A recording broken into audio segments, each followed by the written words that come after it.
As we mentioned earlier in this newscast, the U.S. Surgeon General has declared gun violence as an urgent public health crisis. The first of its kind advisory also lays out some strategies to address the crisis, including things like universal background checks and safe storage education programs. Joining us today is Aaron Sousa, Dean of the MSU College of Human Medicine. Thank you for joining us today, Aaron.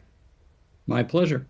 So what do you think this June, it's Gun Violence Awareness Month. Unfortunately, so many people are more than aware of this reality we now face. Of course, there at MSU, we saw this firsthand just over a year ago. What do you think about the Surgeon General's decision to declare it a public health issue? I mean, I think it's incredibly important. We've seen what happened when Surgeon Generals in the past have focused on smoking or deaths from car accidents and motor vehicle accidents.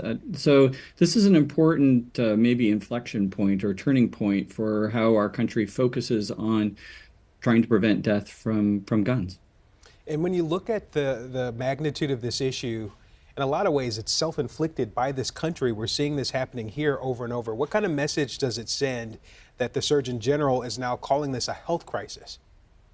Hopefully it helps people focus, right? 57% of gun deaths are suicide.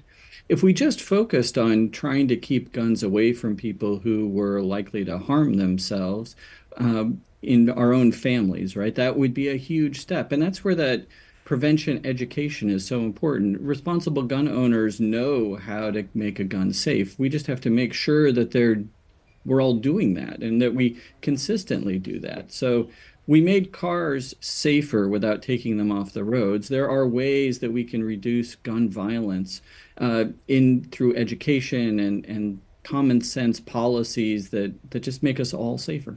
Yeah, it's such a controversial issue, one that's often very political. What do you think it really means, or can you explain to us what it really means to take a public health approach, to really look at it from a different perspective? So the idea behind a public health approach is you try to figure out what's effective, right? So you focus on education, or you focus on systematically providing services that make people safer, whether it's mental health and trying to address suicide, or gun locks that are provided maybe in healthcare settings as well as, more generally, and trying to get people to use them, just like we tried to get people to use safety belts or something like that. And you just try to work your way through effective interventions because, guns are the #1 killer of kids in this country. I mean, that is something we have to do something about. Yeah, interesting to hear also what conversations are you having with your students when it comes to these kinds of issues? The students are really focused on a whole series of curricular changes at our institution and other institutions, as well as advocacy. But it's really important for clinicians to be able to talk to a family member or a person who might be at risk to make sure that they make sure guns are locked up and make sure that they, are not available to somebody who might commit suicide or attempt to commit suicide. Because people often change their mind, believe it or not. Suicide is often an impulsive decision. And if people have just a little while to change their mind, they may not actually go through. But guns are such an incredibly lethal mechanism that they don't get a chance to rethink things. Yeah. When you're coming at it from this perspective, do you think that there's common ground to be found between the people who are very against any kind of firearms and those who are passionate for those Second Amendment rights?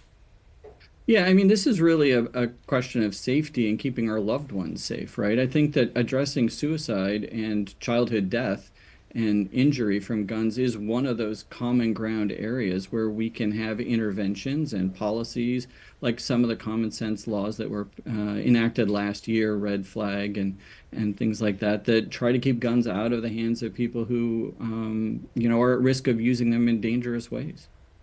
What are the steps that you think we should take next as a country? Oh, we have to have a huge conversation, right? That's one of the things that the kind of making this news item, right? That we can start thinking about it not just as sort of an ideological question, but a practical question about how we reduce death and injury in children and from suicide. And that happens across our society, right? White men in rural areas, African American young men, immigrants. It's everybody who faces this as a problem. more than 50% of all adults know somebody who was injured or died from gun violence. It's something that's affected all of us, and we just have to take it seriously and practically and a little less about our ideology. Yeah. Well, we appreciate the work you're doing, and we appreciate your time today. Aaron Sousa, Dean of the MSU College of Human Medicine. Thanks for being here today. My pleasure.